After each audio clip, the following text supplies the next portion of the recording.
merci d'être là pour parler du monde d'après. Alors moi, je suis Anne Calvet et je représente ici la Maïf, qui est une mutuelle d'assurance, comme vous savez, et enfin comme tout le monde le sait, hein, c'est assez connu. Et je suis dans cette mutuelle ce qu'on appelle mandataire du conseil d'administration, c'est-à-dire que je ne suis pas une salariée de la Maïf, je suis une volontaire. Alors, beaucoup de mandataires sont aussi les élus, hein, c'est-à-dire on est élu des sociétaires, puisque c'est une mutuelle qui est évidemment dirigée par un conseil d'administration élu, comme toutes les mutuelles. Mais certains mandataires sont d'anciens élus ou sont simplement cooptés parce qu'ils s'intéressent aux valeurs que porte cette entreprise et ont envie de l'accompagner. Voilà, moi j'ai été élue à une époque, actuellement je suis toujours mandataire, mais je ne suis plus élue. Alors, on m'a demandé de me pencher un peu sur la Maïf Société à Mission, hein, puisque nous sommes Société à Mission depuis juillet 2020, à la dernière Assemblée Générale qui a eu lieu à distance exceptionnellement. Et donc, il a fallu faire une Assemblée Générale extraordinaire, puisque quand on est Société à Mission, on inscrit une raison d'être dans les statuts. On peut peut-être passer à la diapo suivante. Diapo suivante, s'il vous plaît. Valentin. Voilà. Alors, je vais faire une petite présentation en 3 points.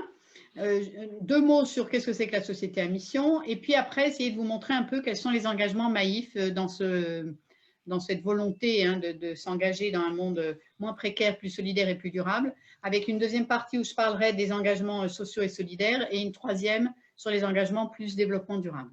Donc, on peut passer à la diapo suivante. Sur la présentation de la société à mission, voilà, c'est celle-là. Donc, je vous le disais, hein, l'engagement société à mission est inscrit dans les statuts et en fait, l'entreprise ou la société à mission a été créée par la loi Pacte, qui est une loi de 2019. Ça signifie Plan d'action pour la croissance et la transformation de l'entreprise.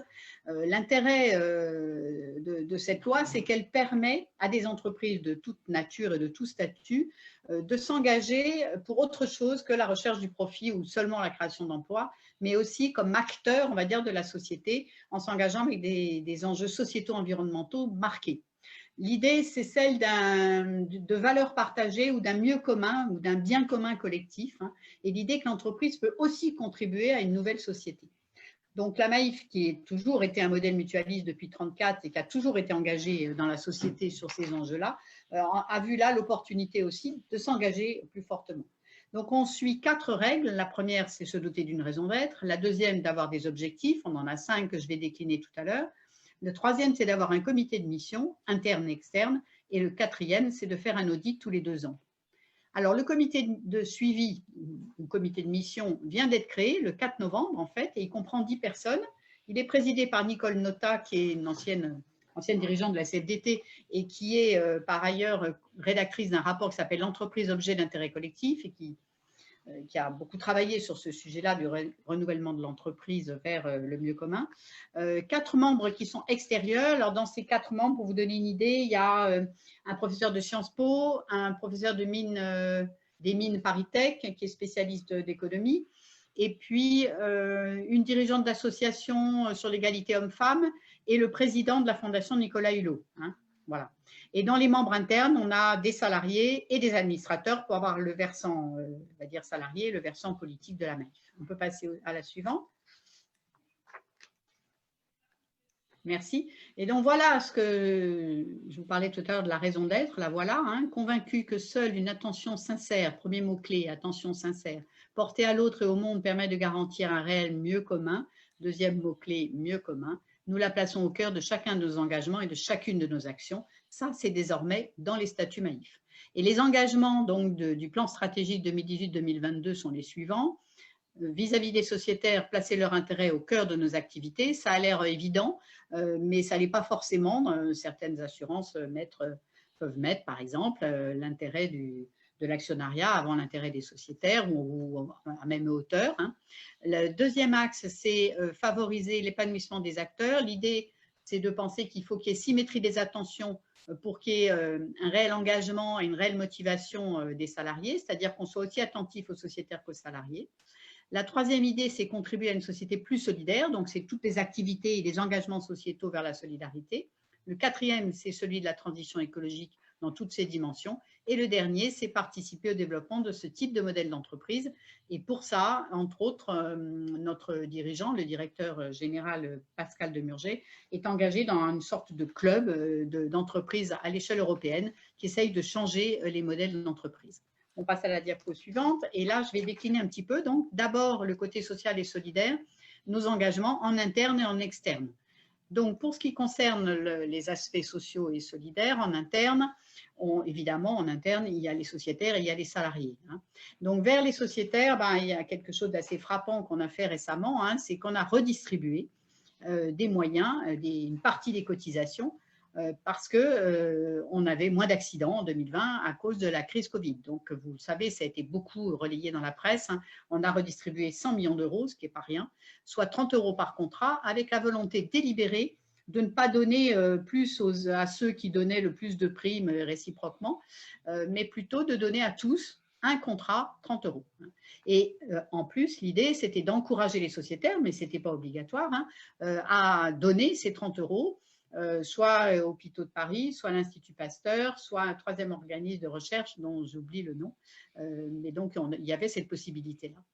Vers les sociétaires aussi, ce qu'on fait maintenant, c'est qu'on a été longtemps une mutuelle de statut, c'est-à-dire il fallait être soit fonctionnaire, soit professeur, soit enseignant pour être sociétaire Maïf, donc électeur. À partir de l'année prochaine, on va fusionner Filia Maïf, qui était notre filière non électeur, si vous voulez, et Maïf. Et donc, on aura en fait une communauté où ceux qui sont là le sont par choix et pas parce qu'ils ont un statut qui leur permet d'être là. Et enfin, vis-à-vis des sociétaires, on a des dispositifs de soutien qui sont très élaborés et assez uniques. Beaucoup de soutien aux seniors. Il y a d'autres mutuelles qui font ce type de choses. En particulier, je pense à des mutuelles de santé. Donc, nous, on a un dispositif qui s'appelle Colibri, qui est une assistance portée aux seniors, en particulier quand ils ont des sinistres importants qu'ils ont du mal à gérer, et aussi pour limiter l'isolement, par exemple. Et puis, bien sûr, dans l'ADN de la Maïf, il y a toujours eu un travail de médiation. Les mandataires, c'est une de leurs premières activités, d'être médiateur quand un sociétaire a besoin de parler au conseil d'administration directement ou à une insatisfaction, et on prend le temps, nous, les mandataires, d'écouter, de discuter et de voir ce qu'on peut faire pour nos sociétaires. Vis-à-vis des salariés, énormément de changements depuis 2017, une nouvelle organisation du travail qui a été complètement concertée. Pour vous donner une idée, on a réussi à réunir en 3 mois 700 salariés sur 7000, donc à peu près 10% des salariés ont exprimé ce qu'ils pensaient qu'il fallait faire pour améliorer la qualité de vie au travail à la Maïf. Et ça a donné lieu à peu près 600 propositions qui ont toutes été traitées et analysées pour arriver à créer une organisation du travail où tout le monde soit gagnant. Le sociétaire, par exemple, ouvrir plus souvent le samedi matin, les acteurs, qu'ils aient plus de souplesse, que s'ils avaient besoin d'aller à un rendez-vous chez le dentiste en plein milieu de l'après-midi, ils puissent y aller. Et puis aussi la performance de l'entreprise, essayer de s'adapter au monde d'aujourd'hui. Et puis, évidemment, contribuer au mieux commun en satisfaisant le plus possible tout le monde. Dans la même idée, dans le même ordre d'idée, on a intégré du télétravail de manière très forte. Alors, il y avait une opportunité qui était la crise Covid, mais on a commencé à y penser dès l'organisation du travail de 2017. Et donc, maintenant, on a du télétravail beaucoup, sans quota. On est au-delà du quota de 20% habituel, avec énormément de souplesse aussi, qui fonctionne très bien, puisque les salariés, en tout cas, surtout ceux qui étaient sur plateforme, peuvent travailler à domicile avec un ordinateur réseau. On intègre le handicap de plus en plus. On a actuellement 500 salariés sur 7000 qui sont porteurs d'un handicap. Ça fait 6%, c'est relativement élevé. Et puis, notre point faible, c'était l'égalité homme-femme. On avait beaucoup d'hommes dans cette mutuelle. Et donc, depuis quelques années, en gros, depuis 2016, on rattrape ce retard-là et on y est presque, puisqu'on a un peu crevé le plafond de verre. On a maintenant des VP, des vice-présidents et des directeurs généraux qui sont des femmes aussi. Et donc, c'est une bonne nouvelle.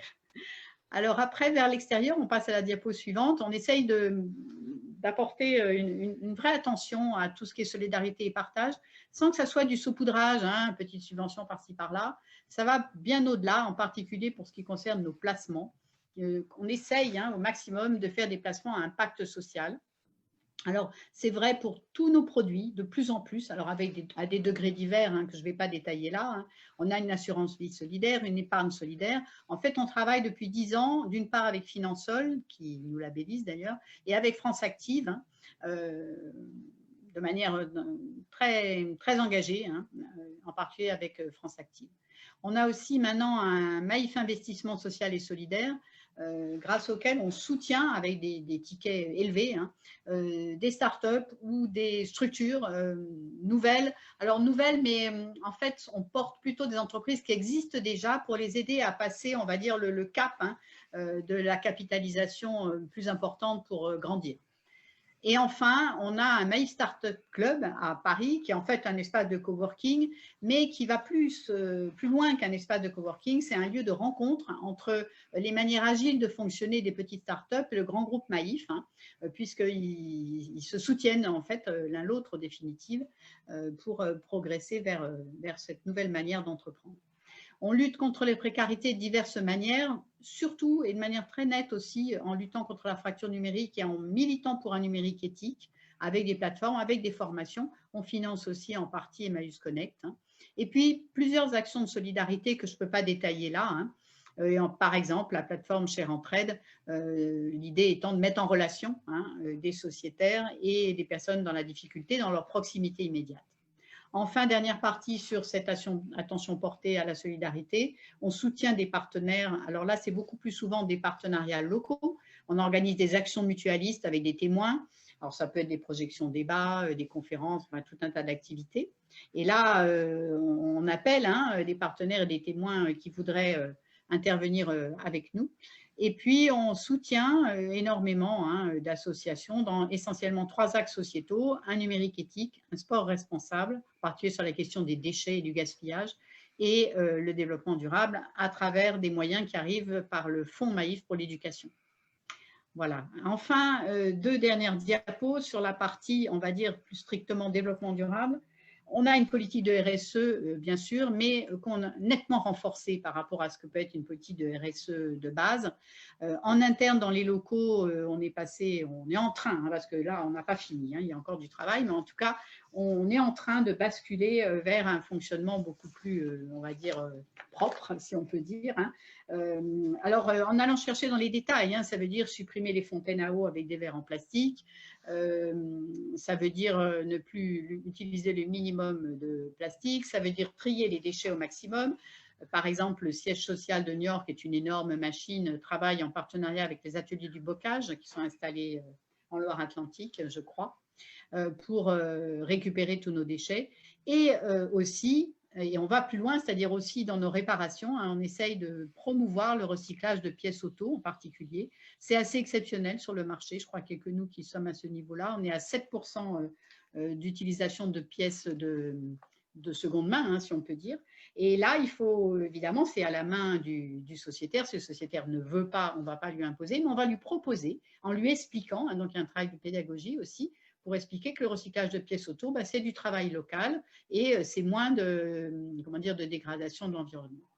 Et enfin, toujours en interne, on essaye de décarboner en interne et de soutenir la transition énergétique de différentes manières. On installe des ombrières photovoltaïques au maximum sur nos parkings qui étaient très vides jusque-là, par exemple à la Beige en 2019 pour ce qui concerne Toulouse.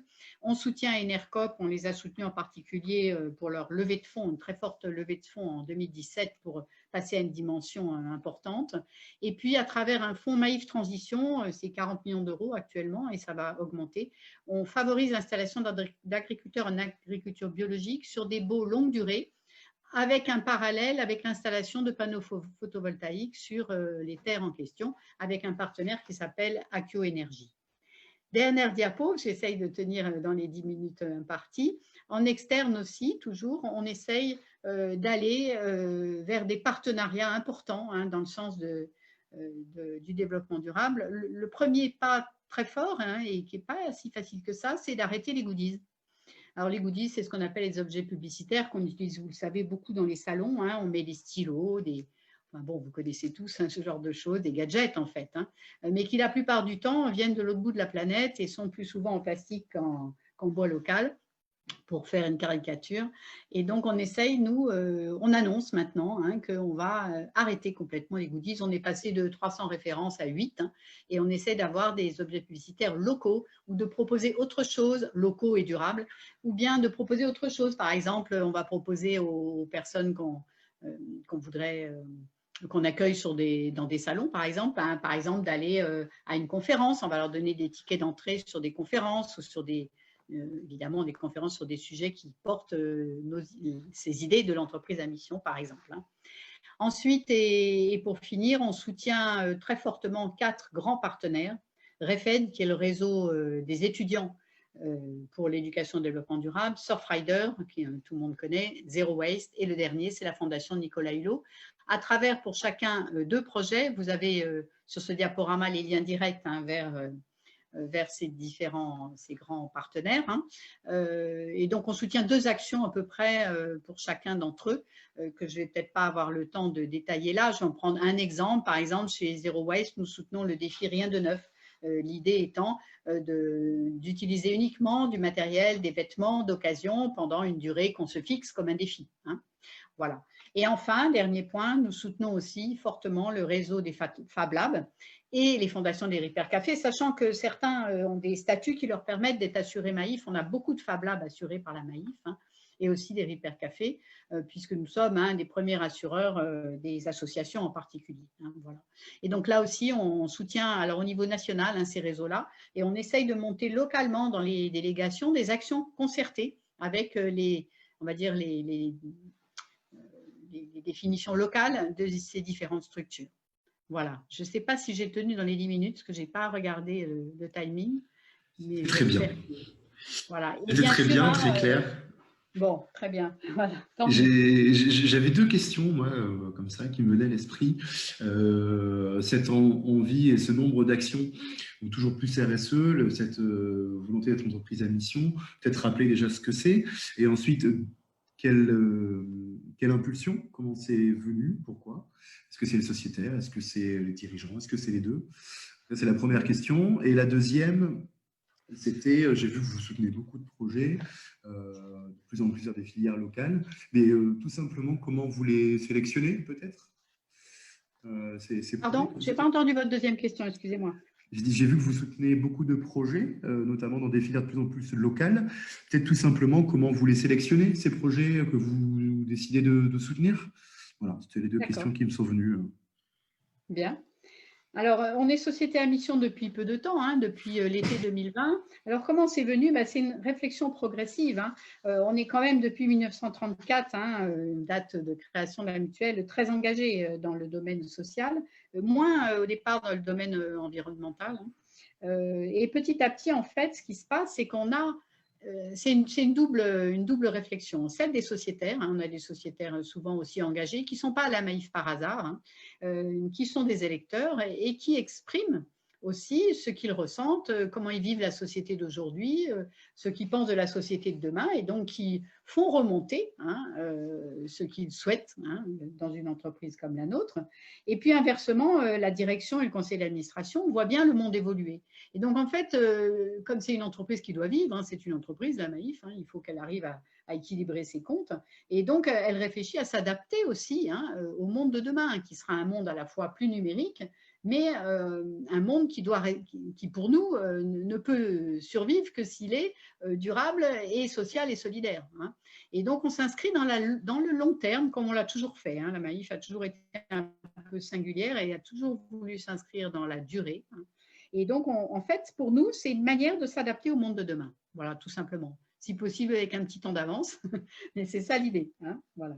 Et en fait, notre idée, ce n'est pas du tout de devenir des assistants sociaux ou quelque chose comme ça. C'est clairement l'idée que l'entreprise de demain, si elle s'engage de cette manière-là, elle ne pourra pas continuer, tout simplement. On est assez persuadés. Donc ça, c'est le sens de l'entreprise à mission. Pour répondre à votre première question. Alors, c'est clairement le sens. Alors, l'entreprise à mission, c'est défini très clairement. C'est une entreprise qui intègre dans ses objectifs pas seulement le profit et la création d'emplois, mais des enjeux sociétaux et environnementaux. C'est sa définition. Voilà. Dans l'idée que l'intégration de ces enjeux-là fait que l'entreprise devient partie prenante des évolutions du monde. D'accord. Voilà. Pour répondre à la deuxième question sur les projets, alors il y a plusieurs types de partenariats. Il y a les partenariats nationaux. Alors, ceux-là sont portés évidemment par le siège social. Et donc, en fait, le siège social, en fonction des objectifs que nous nous sommes donnés, des 5 objectifs sociaux et environnementaux, répond ou va chercher des partenaires qui leur semblent aller dans ce sens-là. Ça, c'est le premier niveau de partenariat, enfin, c'est le plus haut niveau de partenariat. Il y a aussi des partenariats de dimension académique ou régionale et de dimension locale, c'est-à-dire département par département. Et donc là, en fait, ce sont les mandataires qui s'en occupent des partenariats, donc des personnes comme moi. Pour vous donner une idée, sur Toulouse, sur la Haute-Garonne, on est 15, par exemple, mandataires. Et donc, soit on reçoit des offres et puis on les sélectionne en fonction de ces 3 axes sociétaux que je vous ai montrés tout à l'heure, un numérique humaniste, un sport responsable et le développement durable. Oui, hop, je vois, non, c'est plus bas, mais c'est pas grave. Non, c'est dans l'avant-dernière diapo. Allez-y, allez-y, allez-y. Non, c'est plus haut. Top, voilà, vous y êtes. Voilà, là, vous êtes dans le soutien aux partenaires.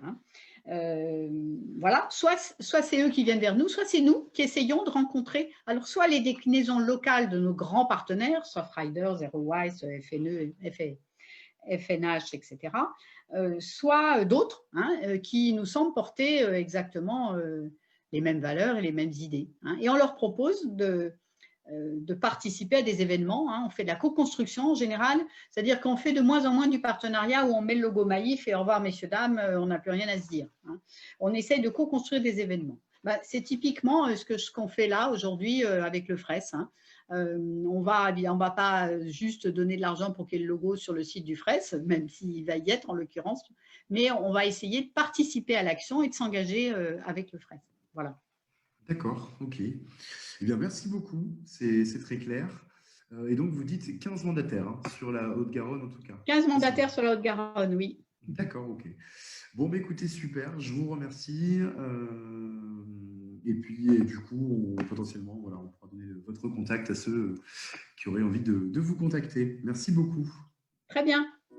Allez, au revoir.